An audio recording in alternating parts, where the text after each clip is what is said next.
Hi, everybody. Want to see something you don't care about? Okay, cool. Watch this. Little transmitter here.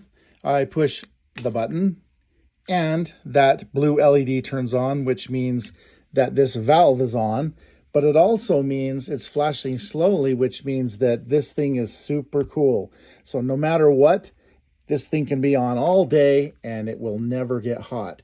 And if that weren't the case, because it's pulsing this thing at like 30 kilohertz, I mean, it's just super, super fast, but it's such a high frequency that there's no noise or anything. But if I like blow on the valve right now, you can hear that that valve is open, okay? So now I push the button again and now it's off. So let's push it again.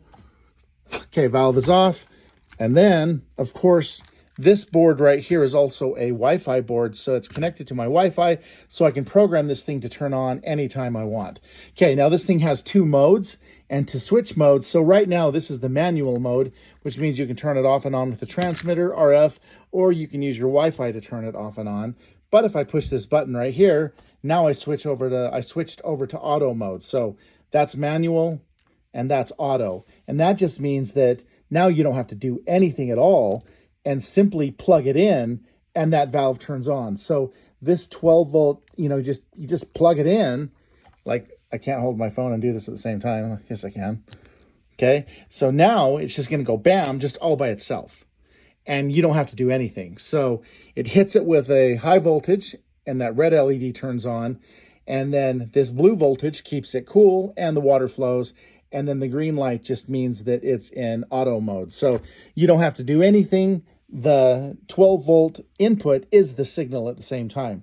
So if you're running or powering this with something else, like a sprinkler timer or something like that, it just turns it on and it does its thing. So, and if it weren't for this circuit, that thing gets really hot, as in up to about 207 degrees. And if it's outside, probably more like 230 degrees when it's in the sun. So anyway, super cool. Thought I'd share that. Like I said, I know you don't care, but I sure enjoy this stuff. So the next thing is, obviously, I'm going to turn all of this into one little circuit board, and I'm going to put it in that box, and I'm going to sell it. So pretty cool. Okay, see ya.